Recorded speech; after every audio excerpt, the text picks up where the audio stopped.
உலகெங்கிலும் நடக்கும் முக்கிய நிகழ்வுகளை குறுஞ்செய்தி வடிவத்தில் தெரிந்து கொள்ள ஆதன் செயலியை டவுன்லோட் செய்யுங்கள். ஆதன் செயலியை டவுன்லோட் செய்ய டிஸ்கிரிப்ஷனில் உள்ள லிங்கை கிளிக் செய்யவும். எந்த ராசியினருக்கு ஷேர் மார்க்கெட் வந்து சூப்பரா கை கொடுக்கும்? லாங் டேர்ம்ங்கிறது 8ஆம் இடம் அப்படிங்கிறது வந்துடும். 8-12 லாங் டேர்ம்ல யோசிச்சு நிதானம் உட்காந்துட்டா காசு வரும். அவசரப்படாம இருக்கிறவங்க 8-12காரங்க. 2-5-8-11 தொடர்புடையதாக இணைவாக அமையும் போது இவங்க ஷேர் மார்க்கெட்டுக்குள்ளார எப்படியான ஒரு இடத்துல ஒரு சிக்கல்ல போய் நின்றுட்டு இருப்பாங்க. 8னா சிக்கல் இருக்கும். அதிகமா நஷ்டத்தை சந்திக்கக்கூடிய ராசிகள் யாரு? இந்த 6-8-12 இவங்க என்ன பண்ணுவாங்கன்னா லாங் டேர்ம்ங்கிறது மைண்ட்ல போய் ஷார்ட் டேர்முக்கு போயிடுவாங்க. இன்னைக்கே வாங்கி இன்னைக்கே வைக்கணும் ஆசையெல்லாம் போடுவாங்க. ஒரு சில ராசியை பார்த்து தான் வந்து ஒரு சில கம்பெனில வந்து இன்வெஸ்ட் பண்ணணுமா சார்? ஒருத்தர் மிதுன லக்னம் மிதுன ராசின்னு வச்சுக்கோமே. அப்போ என்ன ஆகுறது, புதனுடைய ஆட்சி இருக்கு அவருக்கு. அவர் குரு எங்க இருக்காருன்னு போய் பார்க்கணும். ஸோ எந்தெந்த நிறம் வந்துட்டு பணத்தை ஈர்க்கும்? எப்போவுமே கலரில் ரொம்ப ஸ்ட்ராங்கான கலர் எல்லோ, சேஃப் செக்யூர் அப்படின்னு சொல்லக்கூடியது எல்லோ கொடுத்துரும். ப்ளூ அண்ட் எல்லோ அப்படின்னு வச்சுன்னா சேவ் அண்ட் செக்யூர். தங்கம், வெள்ளி, இந்த வைரம், இந்த நிலத்துல எல்லாம் கூட இன்வெஸ்ட் நிறைய பேர் பண்ணிட்டு இருப்பாங்க. எந்த ராசிக்கு அதிகமான லாபம் கிடைக்கும் சார்? யாரு தங்கம் வாங்கலாம்னா குரு நானா தான் தங்கம் வாங்கலாம். 2ஆம் இடத்தை தொடர்பு இருக்கதா, எனக்கு தனத்தை கொடுக்கறதான்னு செக் பண்ணணும். முக்கிய தகவல்களை உடனுக்குடன் தெரிந்து கொள்ள ஆதன் செயலியை டவுன்லோட் செய்யுங்கள். டவுன்லோட் லிங்க் டிஸ்கிரிப்ஷனில் உள்ளது. ஆதன் ஆன்மீக நேயர்களுக்கு வணக்கம். நம்ம ஆன்மீகம் சேனல்ல தொடர்ந்து ஆன்மீகம் ரீதியாகவே நிறைய விஷயங்களை தெரிஞ்சுக்கிட்டும் பார்த்துக்கிட்டும் வரும். நமக்கான தேடலுக்கான தீர்வுகள் நிறைய நமக்கு கிடைச்சிக்கிட்டு தான் இருக்கு. அந்த வகையில இன்னைக்கு நம்ம கூட இணைஞ்சிருக்கிறாங்க ஃபினான்ஷியல் அஸ்ட்ராலஜர் திரு KR ரமேஷ் அவர்கள். வாருங்கள் பேசுவோம். வணக்கம் சார். வணக்கம் அம்மா. சார், இப்போ பார்த்தீங்கன்னா இந்த ஷேர் மார்க்கெட்டில் இன்வெஸ்ட் பண்ணுறது அப்படிங்கிறது மக்கள்கிட்ட நிறைய அவேர்னஸ் வந்துட்டு தான் இருக்குது. நிறைய பேர் அதில் இன்வெஸ்ட் பண்ண போகிறாங்க. ஆனால் எல்லாருக்குமே லாபம் கிடைக்குதா அப்படின்னா எல்லாருக்குமே லாபம் கிடைக்கிறது இல்லை. நிறைய பேர் நஷ்டத்தை வந்து சந்திக்கிறாங்க. ஸோ எந்த ராசியினருக்கு ஷேர் மார்க்கெட் வந்து சூப்பராக கை கொடுக்கும்? Before going to that subject, share மார்க்கெட்டுனாலே ஸ்பெக்குலேஷன் அப்படிங்கிறது தான் மைண்டில் எல்லாருக்கும் இருக்கும். ஸ்பெக்குலேஷனா ஒன்றாவது சூதாட்டம்னு தமிழில் சொல்லிடலாமா, அந்த மாதிரி வச்சுக்கலாம். அப்போ சூதாடுதல் அப்படின்னா எதிர்பாராத பணம் வருவது அப்படிங்கிறத வச்சுக்கலாமா. அந்த அதிர்ஷ்டத்தின் பணம் வருவது தான் இந்த ஷேர் மார்க்கெட்டில் போவாங்க நார்மலாக போகிறவங்க. ஆக்சுவலி இப்படி கிடையாது இல்லையா. ஒரு இன்வெஸ்டாருங்கிறவர் ஒரு கம்பெனி ஆரம்பிக்கிறார். அவர் வந்து ஷேரை வாங்கிக்கிறார், அதாவது தன் பங்கை வாங்கி கொள்கிறார். அவர் பாட்டுக்கு ஒரு வேலை செஞ்சுட்டு இருக்கார். அந்த கம்பெனி வந்து முதலீட்டின் பிரகாரம் ஏற ஆரம்பிக்குது. அதனுடைய ஷேர் மல்டிபிள் ஃபோல்டில் அவருக்கு பெனிஃபிட் கொடுக்குறது. ஃபார் எக்ஸாம்பிள் இன்ஃபோசிஸ்ன்னு வச்சுப்போமே. இன்ஃபோசிஸில் இருக்க டைரக்டர்ஸ் எல்லாம் ஷேர் மார்க்கெட்டுங்கிற செகண்டரி மார்க்கெட்டை பார்க்குறதில்ல, பிரைமரி மார்க்கெட்டில் அவங்க வாங்கின ஷேரை வாங்கி வச்சுக்கிறாங்க, அது ஹோல்டு வச்சுக்கிறாங்க. அதை வச்சு கேபிட்டல் பேஸ் பண்ணி அவங்க கம்பெனியை விஸ்தாரம் பண்ணுறாங்க. அவங்க எவ்வளவு தூரம் விரிவாக்கம் பண்ணுகிறார்களோ அவ்வளோ தூரம் லாபம் அடைகிறார்கள். அந்த லாபத்தின் அடிப்படையிலே புக் வேல்யூன்னு சொல்லுவாங்க. அந்த புக் வேல்யூ ஏற, முகமதிப்புன்னு ஏற ஏற ஏற இவங்களுடைய ஷேரின் மதிப்பு ஏறுது அப்படிங்கிறது தான். இது பிரைமரி மார்க்கெட். ஆனால் செகண்டரி மார்க்கெட்னு வரும்போது இதை விற்று வாங்கக்கூடிய அந்த லாப நட்ட கணக்குகள் பார்க்கக்கூடிய இடத்துக்குள்ள போயிடுறோம். தட் இஸ் கால் ஸ்டாக் எக்ஸ்சேஞ்சுன்னு சொல்லிட்டு. அங்கே போகும்போது தான் இந்த ஸ்பெகுலேட்டிவ் ஆக்சஸ்லாம் வந்துடும். அப்போ பார்த்தீங்கன்னா இந்த லாபம் வருமானு ராசி கேட்டிங்க இல்லையா, இங்கே இந்த ராசியோட செக் பண்ணி பார்க்க வேண்டிய விஷயம். இன்வெஸ்ட்மெண்ட்டுங்கிற போது லாங் டேர்ம் ஆகிடுறது. லாங் டேர்ம்ங்கிறது 8ஆம் இடம் அப்படிங்கிறது வந்துடும். 8-12 லாங் டேர்மில் யோசித்து நிதானம் உட்காந்துட்டா காசு வரும். அவசரப்படாமல் இருக்கிறவங்க 8-12காரங்க. இந்த 2-5-8-11 அப்படின்னு பணபரஸ்தானம்னு சொல்லுவோம். இவங்க ஸ்பெக்குலேட்டிவ் இன்வெஸ்ட்மெண்ட்டுக்குள்ளே வருவாங்க, இன்வெஸ்ட் பண்ணுவாங்க. அதிர்ஷ்டத்தை நம்பி இவங்களுக்கு காசு வரும், லாபம் வரும். ஏன்னா 11 இருக்கிறதுனால இந்த லாபம் வருவதை இவங்க தீர்மானிக்கணும் இல்லையா. ஒரு தனிநபருக்கும் ஒரு விஷயங்கள் இருக்குது.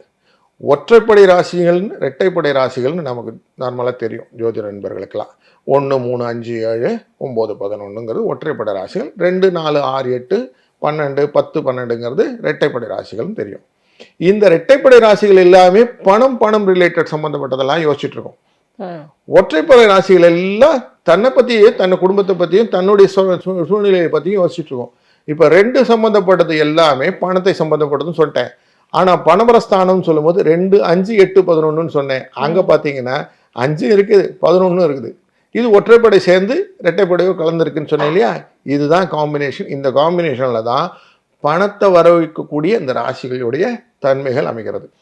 இப்போ நம்மளுடைய ஜாதகத்தை எடுத்துக்கிட்டோம்னா 2ஆம் இடம், அதாவது லக்னம்னு போட்டிருப்பாங்க நம்ம இதுல இல்லையா, அதுக்கு அடுத்த கட்டத்துல ஏதானும் ஒரு நட்சத்திரம் உடைய சாரத்துல அமர்ந்த கிரகம் இருக்குதான்னு பார்த்துக்கணும்.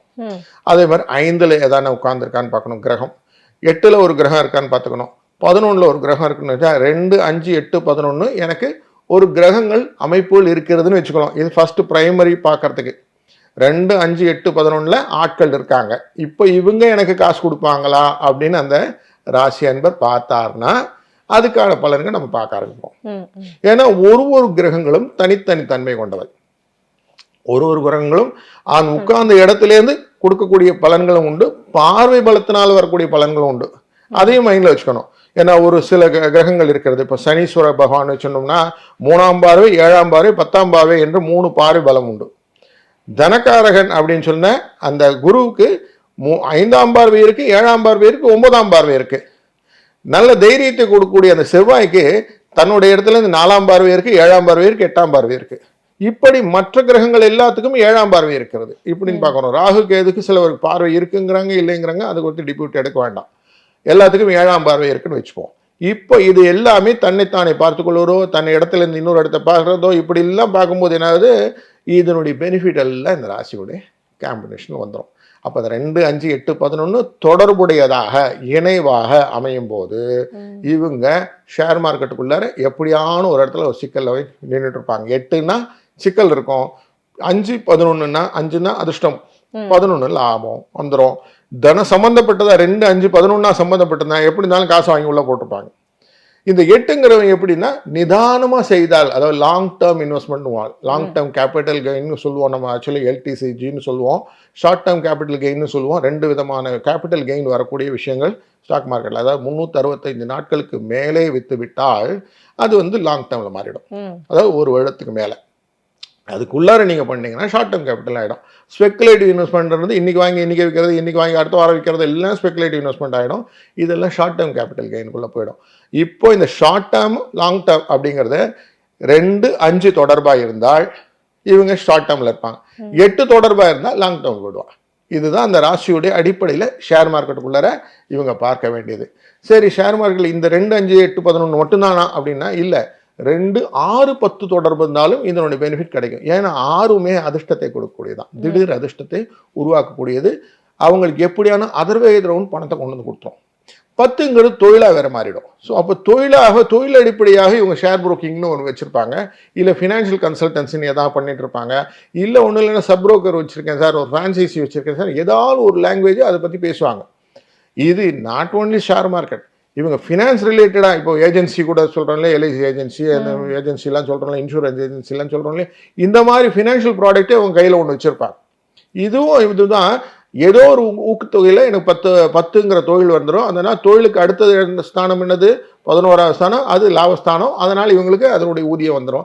2ஆம் இடம்ங்கிறது இவங்களுக்கு தனம் வரணும், இந்த தனத்தை காம்பினேட் பண்ணிடும்.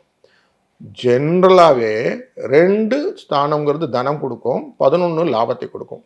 இந்த 2, 11 சேர்ந்து இருப்பது, பார்த்து கொள்வது, இந்த பரிவர்த்தனைன்னு சொல்லுவாங்க, இங்கே இடத்துல மாறி அந்த இடத்துல உட்கார்ந்துக்கிறது, இப்படிலாம் இருந்துட்டாங்கன்னா இவங்க பெருநீளாக பணம் வந்துக்கிட்டே இருக்கும். அவங்களுக்கு எப்படியான ஒரு இடத்துல பணத்தை சம்பாதிச்சிருவாங்க. ஏன்னா குடும்பத்துக்கு பணம் வேணுங்கிறது முக்கியம். பணத்தை வச்சு அவங்க எதனா பண்ணணும்னு ஆசைப்படுவாங்க. அப்படி பார்த்தீங்கன்னா இந்த ராசிக்காரர்கள் பணத்தை அடிப்படையாக பேச ஆரம்பிச்சிருவாங்க. இதுதான் ஜென்ரல் ட்ரிக் ஆஃப் ராசி. Okay sir. இந்த ஷேர் மார்க்கெட்டில் பார்த்தீங்க அப்படின்னா அதிகமாக நஷ்டத்தை சந்திக்கக்கூடிய ராசிகள் யார் சார்? இந்த 6, 8, 12 இவங்க என்ன பண்ணுவாங்கன்னா 6, 8, 12 யார்? அந்த லக்னத்திலிருந்து 6ஆம் இடம், லக்னத்திலிருந்து 8ஆம் இடம், லக்னத்திலிருந்து 12ஆம் இடம் அப்படி வச்சுக்கோங்களேன். லக்னத்துக்கு மறைவு இடம்னு வச்சுக்கோமா. இவங்க என்ன பண்ணுவாங்கன்னா இந்த லாங் டேர்ம்ங்கிறது மைண்டில் போய் ஷார்ட் டேர்முக்கு போயிடுவாங்க.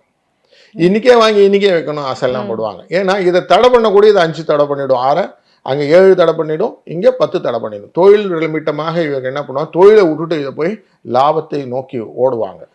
லாபத்தை நோடி 11 உட்காந்துட்டு 12 தடுத்துட்டும், அவ்வளோதான். ஸோ அப்போ லாபத்தை எதிர்பார்க்கி இவங்க போகும்போது விரயமாயிடும், பணம் விரயத்தை கொண்டு போய் விடும். 8ஆம் இடம்ங்கிறது இதே மாதிரி தான். இவங்களுக்கு சூக்ஷமான 2, 5, 8, 11ன்னு ஒரு குறிப்பு சொன்னேன் இல்லையா, அதில் 8ல் ஆட்கள் இல்லைன்னா ரொம்ப நல்லது. அங்கே யாருன்னா உட்காந்துருந்தாங்கன்னா அவங்க கரெக்டான இடத்துல ஸ்திதியில் உட்காந்துருக்காங்க. கரெக்டான எப்படின்னா நீச்சம் அப்படின்னு சொல்லியிருக்கு, பாதகஸ்தானம்னு இருக்குது, அந்த மாதிரியெல்லாம் இல்லாமல் அவங்க கிளியராக இருக்காங்களான்னு முதல்ல பார்த்துக்கணும். இல்லை அவங்கள பார்க்குறவங்க எதனா வந்து பகைஸ்தானத்துலேருந்து பார்த்துக்கிட்டு இருக்கிறாங்களான்லாம் பார்க்கணும். அப்படி இல்லைன்னா இவங்களுக்கு வந்து அந்த 8 வந்து பாதிக்காது, இல்லைன்னா இந்த 8ம் பாதிக்கும். இந்த 6ங்கிறது அடுத்தவங்க காசு எடுத்து விளையாடுறது. ஸ்டாக் மார்க்கெட்டில் பல பேருடைய இது விஷயம் என்னன்னாக்கா, தோற்று போகும்போது இவங்களும் காணா போயிடுவாங்க. ஏன்னா அடுத்தவங்க காசு விளையாடுவாங்க. இதெல்லாம் அந்த 6 சேர்ந்தது தான். இந்த 6 வந்து 8ஆக மல்டிப்ளை பண்ணுவோம், அதிர்ஷ்டமாக மல்டிப்ளை பண்ணும்போது இவங்க ட்ரை பண்ணுவாங்க. நான் வெளியிலேருந்து வாங்கினேன் சார், எங்கள் வீட்டிலேருந்து வாங்கினேன் சார், பக்கத்து வீட்டிலேருந்து வாங்கினேன் சார், யாரையும் விடுறதில்லை, எல்லாருக்கிட்டேருந்து வாங்கி ஷேர் மார்க்கெட்டில் போட்டு அதிர்ஷ்டம்ங்கிற 8 தேடி ஓடி, அது இல்லை, அது லாங் டேர்மில் இருக்கே, அது தெரியாது, அது இஷ்டம்னு ஓடுவான், அது இஷ்டமாக அது ஓடிடும். அப்போ என்ன ஆகும், 12ல் போய் மாட்டிடுவான். இவன் அப்ஸ்காண்டட் ஆகிறதுன்றது 12. இப்போ இந்த காம்பினேஷன் இருக்கும், டெஃபினட்டாக என்ன பண்ணுவான், லாஸில் தான் வர முடியும், வழி ப்ராஃபிட்டில் வர முடியாது. ஸோ இதுதான் சின்ன ஒரு ட்ரிக் அந்த கான்செப்டில். அதனால் 6, 8, 12 மட்டும் அவங்களுக்கு ஏதாவது ஸ்தானங்கள் இருந்து அவங்க பார்வை கொஞ்சம் வேறு மாதிரி இருந்ததுன்னா அதை கொஞ்சம் அப்சர்வ் பண்ணி தான் பண்ணணும். இதை தெளிவாக பார்க்கணுன்னா, ஒரு 6ஆம் இடத்துல குரு அமர்ந்து விட்டார்னு வச்சுக்கோமே, 8ஆம் இடத்துக்காரர் வந்து 10ல் உட்கார்ந்து விட்டார். 8க்குரியவன் நம்ம வந்து சிம்மம்னு வச்சுக்கோம், சிம்ம ராசிக்காரர் சூரியன் வந்து 10ல் போய் அமர்ந்து விட்டார். இப்போ 6க்குடையவர் தனகாரகன் அந்த 8க்குடைய 10ஆம் இடத்துல உட்கார்ந்துருக்கிற சூரியனை பார்க்கிறார். 5ஆம் பார்வையை பார்ப்பார் இல்லையா? இந்த பார்வையினால் என்ன ஆகும்னா, இந்த 8ன் தன்மை குறைந்து விடும், ஆனால் லாபம் வராது. ஸோ இது லாபம் வரலையேன்ற வேகம் என்ன பண்ணும், இவரை கடன் வாங்க சொல்லும், தொழிலாக மாற்றிக்க ட்ரை பண்ண சொல்லும். அப்போ என்ன ஆகி இல் கெட் காட். இதுதான் அங்கே சிக்கலில் மாட்டுவாங்க. கடைசியில் இவங்க சிக்கல் சிங்கார வேலை மாறிட்டு என்ன பண்ணுவாங்க, சார் எல்லாம் பண்ணிட்டேன் சார், காசெல்லாம் போச்சு, எதாவது வழி சொல்லுங்கள், வெளியில் வரணும். இவங்களுக்கு ஏற்கனவே 6 சரியில்லை, 8ம் சரியில்லை, 8 போய் 10ல் உட்கார்ந்தது. பல தொழில் வரக்கூடிய இடமா இருந்தாலும் தொழிலை கான்சன்ட்ரேட் பண்ண முடியாது, பேரும் தே லூஸ். இதுதான் அங்கே சிக்கல். அந்த சிக்கல் இன்னொரு சிக்கல் சொல்லலாம், அந்த 10ஆம் இடத்துக்காரன் 12ல் போய் மறைஞ்சிடறா வச்சுவோம். அப்போ சுத்தமாக அந்த இடத்துல ஆப்பர்ச்சுனிட்டிங்கிறது 0 ஆகிடும். ஆனால் உழைச்சிக்கிட்டே இருப்பாங்க, பலன் இருக்காது. அப்போ இதுதான் காம்பினேஷன். இந்த காம்பினேஷனை புரிஞ்சிட்டோம்னா ஸ்டாக் மார்க்கெட் போகலாமா வரலாமா ஃபர்ஸ்ட் ப்ரையாரிட்டி பார்த்துக்கலாம். Okay sir. சரி, எனக்கு ஸ்டாக் மார்க்கெட்டில் தான் பண்ணி ஆகணும் அப்படின்ட்டாங்கன்னா இந்த 2, 5, 11 தொடர்பு இருக்கா பாருங்கள். 2ஆம் ஸ்தானம்ங்கிறது லக்னத்திலேருந்து 2ஆவது ஸ்தானம், அதிர்ஷ்ட ஸ்தானம்னு சொன்னேன் 5ஆவது ஸ்தானம், 11 லாபம். இந்த 2, 5, 11 இது எப்படி வச்சுக்கலாம், 2ஆம் இடத்துல நம்ம லக்னாதிபதியே 2ல் உட்காந்துட்டு தான் வச்சுப்போம். ரைட். தனஸ்தானத்துக்காரன் தனத்திலேயே அமர்ந்து விட்டால் தனங்கெடுன்னு ஒரு ரூல் இருக்குது. ஆனாலும் தனக்காரன் இருக்கா. இவருடைய 5ஆவது ஸ்தானத்தில் ராகு அமைந்திருக்கிறத கொடுத்துருவோம். அந்த ராகுக்கு ஆப்போசிட்டில் கேது 11ஆவது ஸ்தானத்தில் அமைந்திருப்பார் நேச்சுரலி. அந்த இடத்துல செவ்வாயும் அமர்ந்திருக்கிறதா வைத்துப்போம். செவ்வாய் ஒரு ஸ்திரகாரகன், அந்த ஆட்சியில் உட்காந்துருக்க விருச்சிக ராசியில் உட்காந்துருக்கார். இது மகர லக்னமாக வைத்துப்போம். அப்படின்னா இந்த விருச்சிகத்தில் இருந்து 4ஆம் பார்வையாக இவர் வந்து 11வது அதிபதி 2ஆம் அதிபதி பார்த்து விடுவார். 5ஆம் அதிபதி 5 இடத்துல இருக்கக்கூடிய ராகு இங்கே வந்து 11ஐ பார்த்து விடுவார். அப்போ 2, 5, 11 தொடர்பு இருக்கும். எப்படியான இந்த மனுஷன் எப்படியா ஸ்டாக் மார்க்கெட்டில் பண்ணுவான். இதுதான் ட்ரிக்கு அதில். அப்போது ஒரு தனஸ்தானம், ஒரு பூர்வ புண்ணியஸ்தானம், ஒரு லாபஸ்தானம் 3ம் கூற்று முயற்சியாக இருக்கும்போது இவர்கள் காசு பண்ணி விடுவார்கள். இதே மாதிரி இன்னொரு காம்பினேஷன் இருக்கு, 5, 9ஐயும் சேர்த்துக்கலாம். ஏன்னா அது பாக்கியஸ்தானம், அது எப்படியானா உங்களுக்கு பணத்தை கொண்டு வந்து கொடுக்கறதுக்கு ட்ரை பண்ணும். ஏன்னா இது லக்ஷ்மி ஸ்தானம்னா அது விஷ்ணு ஸ்தானம், இதுவுமே பணத்தை கொண்டு வரும். 5, 9 காம்பினேஷன், 2, 5, 9, 11னா இதுவும் காம்பினேஷனில் பெட்டராக வந்துடும். ஸோ இந்த மாதிரி காம்பினேஷன் சக்ஸஸ் ஸ்டோரியை கொடுக்கும். இது இல்லாதெல்லாம் கொஞ்சம் அனலைஸ் பண்ணி தான் அவங்க ஸ்டாக் மார்க்கெட்டில் போகணும்னு வச்சுக்கோங்க. Okay okay sir. இப்போ வந்து ஒருத்தர் வந்து இன்வெஸ்ட் பண்ணணும் பணத்தை அப்படின்னு சொன்னாங்கன்னா, ஒரு சில ராசியை பார்த்து தான் வந்து ஒரு சில கம்பெனியில் வந்து இன்வெஸ்ட் பண்ணணுமா சார்? ஆமாம் ஆமாம். இப்போது ஜென்ரலாகவே பேங்கிங் செக்டார் அப்படின்னு வச்சுருந்தாக்கா, நான் என்ன நம்ம சொல்லுவோம், குரு தனகாரகன், பணம் ரிலேட்டட் எல்லாம் நமக்கு குரு புதன், இவரும் இதுதான். ஒருத்தர் மிதுன லக்னம் மிதுன ராசின்னு வச்சுப்போமே. அப்போ என்ன ஆகுறது, புதனுடைய ஆட்சி இருக்குது அவருக்கு. அவர் குரு எங்கே இருக்காருன்னு போய் பார்க்கணும். என்ன அவன் குருவை பார்த்து, ஏன்னா குருவும் புதனும் காம்பினேஷன் இருந்தால் இவருக்கு எதனா ஒரு இடத்துல நமக்கு காரணம் கொடுத்துரும். அதாவது ரூலில் எப்படி சொல்லுவோம்னா, இந்த கோண ராசிகள் இருக்கிறவங்கெல்லாம் நம்ம ஸ்டாக் மார்க்கெட்டில் போகலான்னு சொல்லுவோம். கோண ராசிகள்னா இது மிதுனம், கன்னி, தனுசு அண்ட் மீனம்ங்கிற 4 கோணத்தில் இருக்கக்கூடிய இடத்துக்காரங்க ஸ்டாக் மார்க்கெட்டில் இன்வெஸ்ட் பண்ணால், ஏன்னா குரு சம்மந்தப்பட்ட புதன் சம்மந்தப்பட்டவர்கள் காசு பண்ணலாம். ஏன்னா இந்தியாவில் இப்போ ஸ்டாக் மார்க்கெட்னு ஒரு ஃப்ரேம் நீங்கள் போட்டு ஸ்கேனர்னு ஒன்று இருக்கும், ஸ்டாக் ஸ்கேனர்னு. அதை நீங்கள் போட்டு பார்த்தீங்கன்னா எத்தனை பங்குகளாவது இந்த பங்கு விகிதம் வந்து ஸ்டாக் மார்க்கெட்டில் இன்வெஸ்ட் ஆகிருக்குன்னு போய் பார்த்தீங்கன்னா ஆல்மோஸ்ட் 65% பேங்கிங் அண்ட் ஃபினான்ஸில் தான் இருக்கும். பணங்கள் எல்லாம் அதில் தான் இருக்குது. அதுதான் பணத்தை பண்ணிகிட்டு இருக்குன்னு அர்த்தம். இண்டஸ்ட்ரி ரிலேட்டடாக 35% இருக்குன்னு இதுதான். அப்போது அந்த 65% புதனும் நமக்கு குருவும் தான் வேலை செய்து கொண்டு இருக்கிறது அப்படிங்கிறது புரியறதுக்கு தான் இது சொன்னேன். அப்போ புதன் புரிந்து கொண்டீங்கன்னா புதன் நல்லா இருக்கான்னு செக் பண்ணணும். புதன் தனித்து இருக்கானா, மறைந்திருக்கானா, நீச்சமாக இருக்கானா, இல்லை பார்வை பலத்தில் இருக்கா, இது செக் பண்ணிட்டாக்க இவங்க காசு பண்ணுறதுக்கு ஈஸியாக இருக்கும். இன்னைக்கு இன்னொரு சொல்லணும்னா நிஃப்டிங்கிறது நம்பர் எங்கெல்லாம் வந்ததோ அதெல்லாமே உங்களுக்கு புதனை சேர்ந்துடும். அப்போ புதன்றது நேச்சுரலி டெஃபினட்டாக நம்ம மார்க்கெட்டில் பார்த்துட்டு இருக்கோம், டெய்லி நிஃப்டியை பார்க்குறோம். பேங்க் நிஃப்டிங்கிற வேர்டு வரும்போது இங்கே குரு வந்துடுவார். பேங்க்குன்னா தனம்னு வந்துச்சு, அங்கே குரு வந்துடுவார். இவரை வச்சுன்னு அங்கே நம்பரை பார்க்குறோம், அதனால் தனக்காரங்கனை பார்க்க வேண்டியிருக்கு. இப்போ இந்த காம்பினேஷனில் புதனையும் பார்க்க வேண்டியிருக்கு, அந்த குருவையும் பார்க்க வேண்டியிருக்கு. இவங்க 2 பேரும் நல்லா இருக்காங்களா முதல்ல பார்த்துட்டோன்னா ஸ்டாக் மார்க்கெட்டில் இவங்க இன்ட்ரெஸ்டடாக உள்ளே போக முடியுமான்னு தெரிஞ்சு போயிடுது. அடுத்தது வருது சந்திரன், மனோகாரகன். ஏன்னா அந்த ஸ்பெக்குலேட்டிவ் கான்செப்ட் எல்லாமே அப்படி உள்ளே போய் வெளியில் வருது. அந்த இவர் சொல்லுவார்ல சந்தானம், அப்படி உள்ளே போயிட்டு வெளியில் வருதுன்னு, அதே கான்செப்ட் தான். உள்ளே போகிறேன் வெளியில் வரேன் அப்படின்வான். ஸ்கால்பிங்னு அது பேர். அந்த ட்ரேடிங்கில் அப்படி உள்ள ஃபாஸ்ட்டாக உள்ளே போயிட்டு வெளியில் வருது, அது ஒரு கிக்கு அவங்களுக்கு. அந்த மாதிரி ட்ரேட் பண்ணணும்னு ஆசைப்படுவாங்க. அப்படி ட்ரேட் பண்ணும்போது என்ன ஆகுறதுனாக்கா இவங்க கெட் சிக்கிடுவோம். எப்போனா மனோகாரகன் வேகமாக வேலை செய்யும் போது இவங்க கேல்குலேஷனை மறந்துடுவான். ஒன்ஸ் கேல்குலேஷன் புதனை மறந்துட்டா என்ன ஆகும், சிக்கல் சிங்கார வேலை தான், அங்கேயும் மாட்டிடுவான். ஸோ இது மாதிரி மாட்டிக்கும் போது தான் இவங்க எப்படி வெளியில் வருதுன்னு தெரியாமல் தவிப்பாங்க. அபிமன்யு மாதிரி வியூகத்தில் மாட்டிட்டு இருந்தால் லாஸ்ட் தான் புக் பண்ண, வேறு வழி கிடையாது, ஆயுதத்தெல்லாம் போட்டு அங்கேயே மாட்டிட்டு அங்கேயே முடிந்துட வேண்டியது. இதுதான் நடந்துக்கிட்டு இருக்கு. அப்போது இப்போ ரூல் சொல்லட்டுமா, புதன்ன்றது கேல்குலேஷன்னா என்ன பண்ணணும்னு கேல்குலேஷன் எழுதிக்கணும். குரு டியூட்டர்.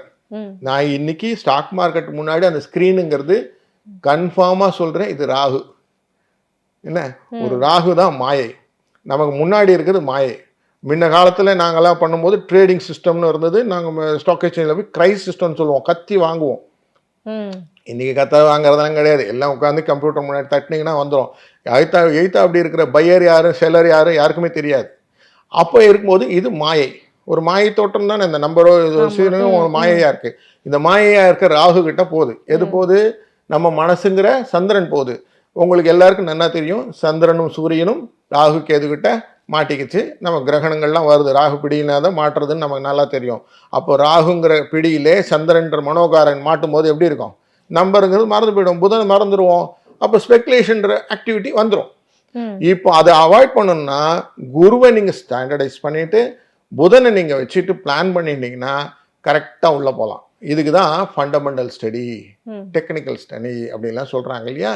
இதுதான் ஃபண்டமெண்டலி ஐ அனலைஸ்ட், டெக்னிக்கலி ஐ அனலைஸ்ட் ஸ்டாக் மார்க்கெட். இதுன்னு இந்த ஷேர்லாம் வாங்குவேன், இந்த ரேட் வரைக்கும் போகும், நான் விற்றுருவேன். இல்லை இந்த ரேட்டுக்கு போக வேண்டாம், நான் வச்சுப்பேன் அப்படின்னா. லைக் நான் முதலே சொன்ன மாதிரி ஒரு கம்பெனியோடைய முதலாளி ஷேர் மார்க்கெட்டை பார்க்க மாட்டார், அந்த கம்பெனியோடைய ஊக்கத்தை பார்த்து கொண்டே இருப்பார். அப்போ நான் வாங்கிட்டேன், பங்குதாரராக மாறிவிட்டேன், நான் அந்த ஷேரோடு நான் போயிட்டே இருக்கேன். அது எவ்வளோ தூரம் போட்டோம், அதனுடைய பெனிஃபிட் எல்லாம் எனக்கு தான் அப்படின்னு யோசிச்சோம்னா அந்த ஸ்டாக் மார்க்கெட் 8ஆம் இடம் சொன்னேன் இல்லையா, அந்த மாதிரி நமக்கு காசு கொடுத்துக்கிட்டே இருக்கும். இந்த ஸ்பெகுலேட்டிவ் இன்வெஸ்ட்மெண்ட் மைண்ட்லேருந்து போயிடும், அங்கே ஆட்டோமேட்டிக்காக வந்துடும். இப்போ இந்த ராகு மறைஞ்சிடும். இந்த ராகு மறைஞ்சா என்ன ஆகும், இன்வெஸ்ட்மெண்ட் போல கான்செப்ட் வரும். அப்போ 8ங்கிறது நான் சொல்லிகிட்டே இருக்கேன் இல்லையா, இந்த 8 வந்து சனீஸ்வரன். சனீஸ்வரனுடைய அப்ரோச் எப்படி இருக்கும்னா ராசிகள் அடிப்படையில் கட்டுக்கோப்பாக இருக்க வேண்டும். எப்படி குரு வந்து விரிவானதாக இருக்கும், ஒரு விஷயத்தை கொடுத்தா பெருசாக்குறதுனால குரு தனகாரகன், குடும்பக்காரகன், இந்த நம்ம குழந்தைக்காரகன் எல்லாம் சொல்கிறோம் இல்லையா. ஒரு குடும்பம் விரிவாகணும் அப்படின்னா நமக்கு ஒன்றும் அவங்களுக்கு குரு பலன் வந்துருச்சான்னு பார்த்து தான் கல்யாணம் பண்ணுறோம். இதெல்லாம் வந்து விரிவாக்கத்தினால விஷயம். அதே தனகாரகன் இல்லாமல் இந்த 8 தனகாரகன், இவரும் தனகாரகன் தான் சனியும். ஆனால் இந்த 8 எப்படின்னா கட்டுக்கோப்பாக இருக்கும், சிஸ்டமேட்டிக்காக இருக்கும். அதனால தான் ஈஸ்வர பட்டம் வாங்கினவர். எதையுமே நேரடியாக செய்யாமல் அப்படி கிளீனாக பார்த்து இதெல்லாம் கரெக்டாக சிஸ்டமாக இருக்கணும் அப்படின்னு பார்ப்பார். அப்போ அந்த சிஸ்டம் பிரகாரம் போனால் இந்த தனகாரகன் கொடுப்பார். இந்த தனகாரன் யார் 8, அதனால தான் 8 கொடுப்பாருன்னு சொன்னேன். இந்த 8ம் கொடுப்பார். அப்போ 8 கொடுக்கறதுக்கு வாய்ப்பு உண்டு. புதனுங்கிறது 5, நம்ம 2 5ன்னு சொன்னாலே 5ங்கிறது புதனுடையது, இவரும் கொடுப்பார். 11 லாபம் ஏற்கனவே சொல்லிட்டோம், 2 11 நமக்கு தெரியும். அதனால 2 தனம் 11 கொடுக்கும். இப்படித்தான் காம்பினேஷனில் நம்ம ஒர்க் பண்ணால் இந்த ஸ்டாக் மார்க்கெட் எப்படியுமே எல்லாருக்கும் காசு கொடுத்தோம். கண்டிப்பாக. Okay okay sir. சார் இப்போ வந்து பணத்தை ஈர்ப்பதற்கு நிறத்துக்கும் பணத்துக்கும் வந்துட்டு நிறைய சம்மந்தம் இருக்கு அப்படின்னு சொல்லுவாங்க சார். ஸோ எந்தெந்த நிறம் வந்துட்டு பணத்தை ஈர்க்கும்? குறிப்பா வந்து பாத்தீங்க அப்படின்னா நம்ம யூஸ் பண்ற அந்த பர்ஸ் இருக்கு பாத்தீங்களா, அதுவே கூட இந்த கலர்ல இருந்தா பணம் சேரும் அப்படின்ற மாதிரிலாம் சொல்றாங்க. இது உண்மையா சார்? இதை இன்னும் கொஞ்சம் அழகாக சொல்லணும்னா, கூகுள் அப்படின்னு நம்ம இப்போ பார்க்குறோம் இல்லையா, அதுக்கு ஒரு கூகுள்னு ஒரு சும்மா ஒரு வட்டம் போட்டுட்டு கருப்பு வெள்ளை வட்டம் போடலையே, ஒரு கலர் வட்டம் தானே போட்டிருக்காங்க. அந்த கலர் என்னது அப்படின்னு போய் பார்ப்போம். அதே மாதிரி விண்டோஸ், மைக்ரோசாஃப்ட் விண்டோஸ்ன்னு போடுறான் இல்லையா, அதுக்கு ஒரு கலர் போடுறான். சரி, அதை விட்டுருவோம். நம்ம இன்ஃபோசிஸ் அப்படின்னு ஒரு லோகோ இருக்குது, அதனுடைய லோகோ இப்போ பார்ப்பான். அதே மாதிரி நம்மளுடைய எல்ஐசி அப்படின்னு சொல்கிறோம் இல்லையா, எல்ஐசியோடைய லோகோ பாருங்கள், எல்லாத்துக்கும் ஒரு காம்பினேஷன் கலர்ஸ் இருக்கும். எப்போவுமே கலரில் ரொம்ப ஸ்ட்ராங்கான கலர் எல்லோ, சேஃப் செக்யூர் அப்படின்னு சொல்லக்கூடியது எல்லோ கொடுத்துரும். அப்போ குருவுடைய சம்மந்தப்பட்டதெல்லாம் செக்யூராக இருக்கும்னு ஒரு ஃபீல் கொடுக்கறதுக்காக அதை எல்லோ கலரில் கொண்டு வருவோம். ரெட்டுங்கிறது என்ன நார்மலாக சொல்லுவோம், நம்ம காஷன் அப்படின்னு சொல்லுவோம், இல்லை அக்ரஷன் அப்படிங்கிற வேர்டு வரும். இவங்க கொஞ்சம் அக்ரஸிவான ஆட்கள். கிரீன் அப்படின்னு பார்த்தோம் இல்லையா, அது வந்து புதனுடைய விஷயம், புதன் எல்லாம் சம்மந்தப்பட்டிருக்கு அப்படின்னு அர்த்தம்.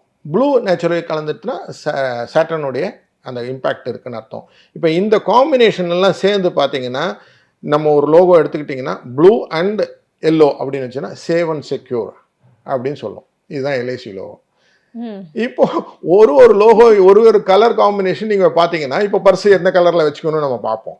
இப்போ 2ஆம் இடத்துக்காரன் 5ஆம் இடத்துக்காரன் எனக்கு 11ஆவது இடத்துக்காரன் 9ஆம் இடத்துக்காரன் எனக்கு நல்லா இருக்கிறாங்கன்னு வச்சுக்கோங்களேன்.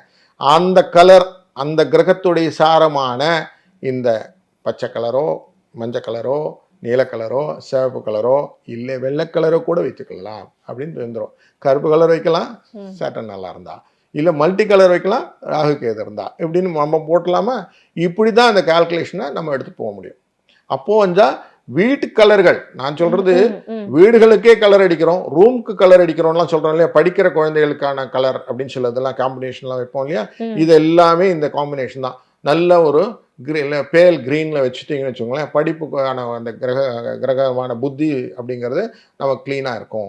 லைட் ப்ளூ கலரில் கொடுக்குறீங்க, வீட்டில் வந்து ஃப்ரண்ட் ஹால் கொடுக்குறீங்கன்னு வச்சுக்கோமே, அப்போ லைட் ப்ளூன்றது நேச்சுரலி சேட்டனுடையது, உழைக்கும் தன்மை கொண்டது அப்படின்போது அது அது மாதிரி ஒரு ஒன்று காம்பினேஷன். இப்போ ஒரு பூஜை ரூம்னு வச்சுக்கோங்களேன், பேல் எல்லோவில் கொடுக்குறீங்க, அப்போ பூஜை ரூம் வந்து பிரைட்டாக இருக்கும், நல்லா இருக்கும்.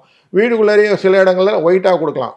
ஸோ ஒயிட்டுங்கிற சுக்கிரனுடையது, சாட்டனுடைய சந்திரனுடையது அப்படின்னு சொல்ல இந்த கலர்ஸ். இப்படி ஒரு ஒரு கலருமே நமக்கு பெனிஃபிட்டாக இருக்கும். அதனால் நிறமும் வந்து பணத்தை ஈர்க்கக்கூடியதும் பணத்தை தருவதற்கான வாய்ப்புகள் உண்டு. ப்ரொவைடர் அவங்க இண்டிவிஜுவல் ஜாதகத்தை நம்ம அனலைஸ் பண்ணணும். எல்லாமே தனிப்பட்ட ஜாதகம், எல்லாமே பொது பலன் அப்படிங்கிறது எப்பவுமே ஜென்ரலா சொல்லிட்டு போயிடலாம வழிய, ஒவ்வொருத்தர் ஜாதகமுமே எப்படி கைவிரல் ரேகை ஒவ்வொருத்தருக்கு மாறுதோ அதே மாதிரி ஒவ்வொருத்தர் ஜாதகமும் தனித்தனித்தன்மை பேசி கொண்டிருக்கும். அது என்ன பேசுதுன்னு நம்ம புரிஞ்சுக்கணும். எல்லாத்துக்கும் பொதுவாக ஒரே ரூல் எல்லாம் கொடுத்தா அது வந்து கரெக்டாக வரதில்லை. கண்டிப்பாக சார். இப்போ வந்து பார்த்தீங்க அப்படின்னா ஒரு சில இந்த தங்கம் வெள்ளி இந்த வைரம் இந்த நிலத்துல எல்லாம் கூட இன்வெஸ்ட் நிறைய பேர் பண்ணிட்டு இருப்பாங்க. அதெல்லாம் இன்வெஸ்ட் பண்ணும்போது எந்த ராசிக்கு அதிகமான லாபம் கிடைக்கும் சார்? இப்போ ஒருத்தர் கோல்டுல நிறைய இன்வெஸ்ட் பண்ணுறதா வச்சுப்போம், தங்கத்தில் நிறைய இன்வெஸ்ட் பண்ணுறதுன்னா, தங்கம்னாலே பொன்னன் அப்படிங்கிற அந்த குருவை சேர்ந்தது. குருவை சேர்ந்த இவங்க என்ன பண்ணுவாங்க, தங்கத்தினுடைய இன்வெஸ்ட்மெண்ட் நிறைய கொண்டு போயிட்டே இருப்பாங்க. ஆனால் இந்த தங்கத்துடைய ரிலேட்டடாக இவங்க இந்த குரு எங்கே உட்காந்துருக்காருன்னு பார்க்கணும். இப்போ 6ஆம் இடத்து குருவில் உட்காந்துட்டு இவர் தங்கத்தை வாங்கி வச்சுருந்தாரு, தங்கத்தை விற்றுக்கிட்டு தான் இருப்பார், வாங்கிறதுக்கு ஒன்றும் ப்ரைஸாக இருக்காது அப்படின்னு வச்சுக்கலாம். ஏதாவது ஒரு காரிய காரணத்துக்காக இவர் கொண்டு போய் பிளட்ஜ் பண்ணிவிடுவார். புரியுதுங்களா? அப்போது எந்த இடத்துல உட்காந்துருக்காது மேட்டர். இப்போ நம்ம ஜென்ரலாக பார்த்துருவோம், யார் தங்கம் வாங்கலாம்னா குரு நன்னா இருந்தால் தங்கம் வாங்கலாம் அப்படி வச்சுக்கலாம். அண்டு செவ்வாய் நன்னா இருந்தால் நிலங்குளங்கள்லாம் வாங்கலாம்.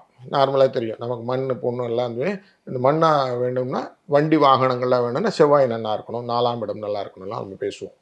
அதே மாதிரி இது நம்ம வெள்ளி வாங்கிறதுக்கு சுக்கிரன் நல்லா இருக்கணும். இப்படி இருந்தால் இதனோட பண்ணிக்கலாம். சந்திரனும் இந்த சுக்கிரனும் நல்ல காம்பினேஷன் தான். இந்த பிளாட்டினம் மாதிரி மின்னக்கூடிய விஷயங்கள், இந்த கிறிஸ்டல்ஸ்லாம் வாங்குறோம் இல்லையா, அதெல்லாம் ஜெய்ட்ஸ் அதெல்லாம் வாங்குறோம் இல்லையா, இதெல்லாம் வாங்கலாம். முத்து அதெல்லாம் வாங்குறோம் இல்லையா, இதெல்லாம் வந்து சந்திரன் நல்லா இருந்தால் வாங்கலாம் அப்படின்னு ஒவ்வொன்றுத்துக்கும் இந்த ஜெம் அனலிஸ்ட்னு சொல்லக்கூடிய விஷயத்தில் ஜெமாலஜியில் நம்ம அதெல்லாம் பார்க்க முடியும். அப்படி நம்ம கன்ஃபார்மாக அதுலேருந்து எடுத்துக்கலாம். இது எல்லாமே பணத்தை ஈர்க்குமா அப்படிங்கிறது இந்த எகைன் நான் சொன்ன அந்த காம்பினேஷன் தான். 2ஆம் இடத்தை தொடர்பு இருக்கிறதா, எனக்கு தனத்தை கொடுக்குறதான்னு செக் பண்ணணும். எப்போவுமே பணம் கொடுக்குன்னா இப்போ கனக புஷ்பராகம்னு ஒரு இது இருக்குது ஃபார் குருவுக்கு. தசை பார்க்கணும். அதுக்கப்புறம் அந்த தசையில் அவர் எங்கே உட்காந்துருக்கிற பார்க்கணும். அவர் தசையில் அந்த 2ஆம் இடத்தை தொடர்பு தான் பார்க்கணும். இப்படி இருந்தால் அவர் கனக புஷ்பராகம் போட்டால் காசு வரும். இல்லைன்னா என்ன ஆகும், காசு போயிடும். அது நவரத்னமாக எல்லாத்தையும் எல்லா மாலையும் சேர்த்து போட்டுக்கிறது அப்படின்லாம் பண்ணுறாங்க இல்லையா, அதெல்லாம் வந்து எப்படின்னா தானே போய் வழியில் மாட்டிக்கிறது. சில இடத்துல ரிஸ்க் நம்மளே எடுத்துக்கிறது.